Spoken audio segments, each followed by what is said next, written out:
Hi, we're Richard and Jackie from Early Retirement Wonderlust.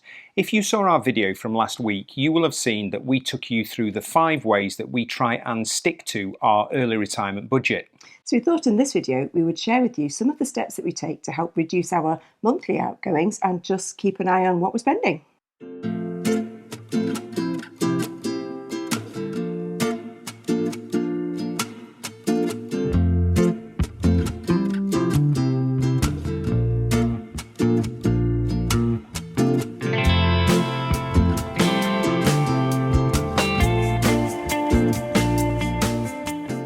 One of the most valuable things that we do on an annual basis is that we look at all of our paid subscriptions and we write them down in a big long list because quite often they tend to creep up on you over the course of the year. And then we just make a very simple judgment call as to whether we are going to continue those subscriptions. So for example, we really do rely on a Microsoft Office subscription, so there would be no point in us getting rid of that. But I actually realized that I'd gone 6 months without using my Adobe Lightroom package, which is costing me an absolute fortune. So we cancelled that and saved that money. And another thing that we do is review how we watch our TV. We don't have any normal TV, we don't have a TV aerial, so the only way we can watch TV is through Netflix or through Amazon Prime. We keep the Amazon Prime all the time because we use it for the delivery service because we live in the middle of the Yorkshire Dales.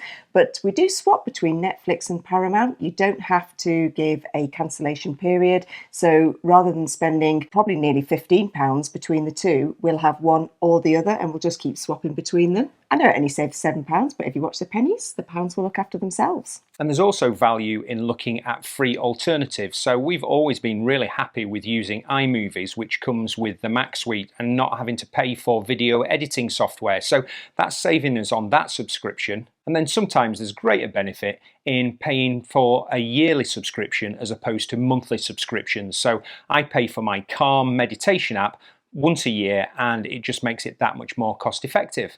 And it's not that we've got an exhaustive list of different apps, but there are some that we absolutely use all the time, like the OS map that we use for our hiking. So we do get value out of them, but it's just reviewing what apps you've got. Do you use them? Do you need them? And if not, they need to go. So number 2, at the same time as looking at all of the monthly subscriptions that go out, we also look at our household bills and the monthly outgoings from that.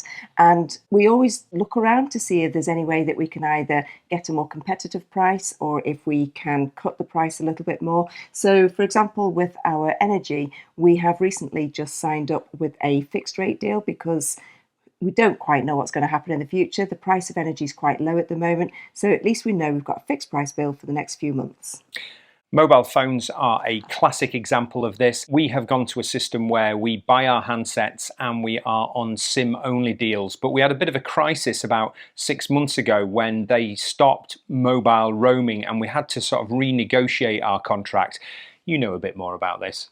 I do. So EE, probably around Christmas time when we were going to go skiing, they used to charge, I think it was either £15 or £25 a month for the European roaming, but they stopped doing that and it went to a weekly cost, and it was going to cost us an absolute fortune to go skiing for 6 weeks. We've just come back from Spain and Portugal, and when I did a little bit of digging, and actually with some help of subscribers and on a forum on Facebook, people suggested that EE do a contract where you've also got European roaming in it. And although we're paying slightly more for our monthly bill now, we've got unlimited data. It doesn't cap us at all. So we upload all of our YouTube videos while we're on the road, whereas a lot of mobile contracts, you are capped at maybe 12 gigabytes of data.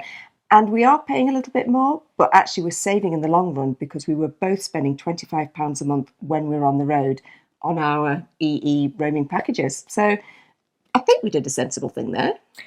And I know that there is also really good advice out there about negotiating, and we are pretty rubbish at negotiating. When we went to Thailand, we were the world's worst barterers. But I've got old colleagues that would always ring up the TV companies when they felt that their Sky packages were getting too expensive, and you do the bluff of threatening to leave and ask to be put onto their retention department.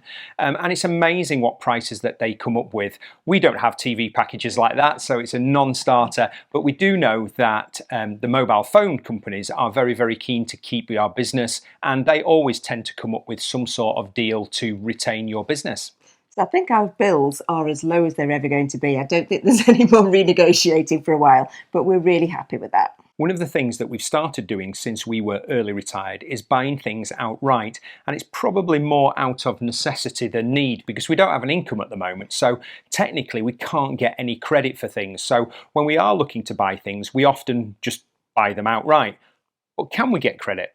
Well, there's a bit of a stealth credit that goes on. So it really came to life when I was trying to renegotiate my car insurance, and I'd got it to the price that I wanted at. And then the next question was, would you like to pay monthly or would you like to pay in one go? And actually, when you look at the difference in price, there's quite a high interest rate to pay monthly, and you don't feel like you're paying it on credit. It just feels like it's in a monthly option. So since then, we've put my car insurance, the van insurance, our holiday insurance, and quite a few other things that you thought you were just paying monthly and it was easier to pay monthly to budget, but actually you were paying quite a lot extra. And we've saved quite a bit doing that. And one of the things we've had to start doing is obviously getting ourselves organised and having an awareness of when these big payments go out.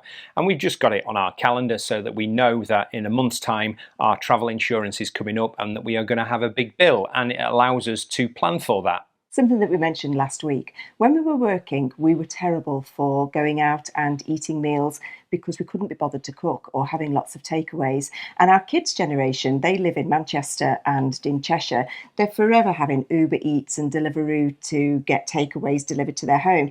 Luckily for us, that isn't an option in the Dales, so it's not something we have succumbed to. But we have made a conscious decision to cut out a lot of the takeaways because it is money that we're spending for the sake of spending it. Yeah, and we do take great delight in creating our own little fakeaways, and the supermarkets have got onto this now, but it's really, really good to look out for things like that. So we try and eat healthily all the time, but there's nothing better than going and getting a supermarket pizza that you chuck into the oven, and it is going to be half, maybe a quarter of the price of a delivered pizza. Not that we could get one delivered around here, but it's a way of saving, and it's still a way of maintaining those little treats. I have to admit, we do occasionally succumb to the local fish and chips because we have got the most amazing fish and chip shops in the town. Something else that we do look out for is local restaurants that have promotion nights. So one of our restaurants, Rind, that's just down the road, they have a locals pizza night on a Wednesday night, and it's a really good buy. It's half price pizzas, and then the drinks aren't too expensive anyway, so we can go out for about £25 between us and have a nice night out. We firmly believe that you do not need to spend a load of money to have a load of fun, and we are becoming masters at finding the joy in the simple and the free things. There is nothing better than having a picnic in a beautiful location. With Jackie's South African heritage, we are pretty good at putting on grand barbecues, and we like nothing better than having a barbecue. And in fact, this week I think we've had barbecues every night, but it's relatively free and it's relatively simple to do in terms of entertainment. And in a different kind of entertainment, we have both rediscovered the joy of reading recently, and we've found ways around having to not buy lots of books. So I have found on my new Amazon Kindle, and you've used it as well now, that with our Amazon Prime, we can get access to loads of free books. So when we're on the road, we just download all the free books that we can. And in our local village and the local town, there is also a couple of really good book exchange sheds that have got just the kind of books that I like to read. There's lots of slash and gore, horror and crime books. Richard, maybe not so much with your history? Yeah, I'm struggling a little bit with my genre. We're also struggling within our area because our local library in the rural area is not particularly that great. We have been tipped off by the community that we need to look into that more because you can apparently get access to Kindle books and things like that. We're also really fortunate in the fact that we found a couple of really, really good specialist charitable bookshops, which we love a good peruse. And again, perhaps our guilty pleasure is to try and peruse there and find a whole range of travel books for our next adventures. And then the final thing is the power of having a really good food plan for the week, particularly when we're at home.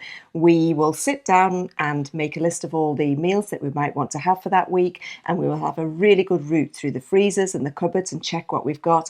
And then Richard's a master of making lists. And we stick to that list really, really well. And one of the things that we're really proud of in our early retirement compared to when we were working is that we've massively reduced our food waste. In fact, our food waste is pretty much down to nothing. Yeah. If we have to throw something out, it is a sad day. But by making the lists and sticking to what we've got on the list when we go shopping, it definitely helps keep that monthly food budget down. What we don't want you to think is that we are advocating a life of frugality and missing out on things in early retirement, because we're not. What we are saying is that if there are savings to be made and you are happy with those savings, no matter how small they are, it's a good idea to make them. And just looking at those small changes that we've put in place by paying our insurances yearly, by swapping from Netflix to Paramount occasionally, it probably is only about £25 a month that we've saved, but that £25 a month is probably knocking on for £300 a year. There's something quite nice that we could buy as a treat for £300 a year rather than just wasting it.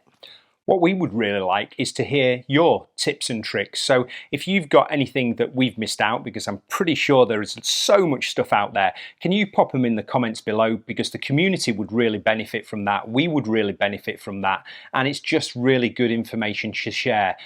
But apart from that, that's us for this week. Yep, it's a quick one this week. We'll see you later. Bye-bye. Bye.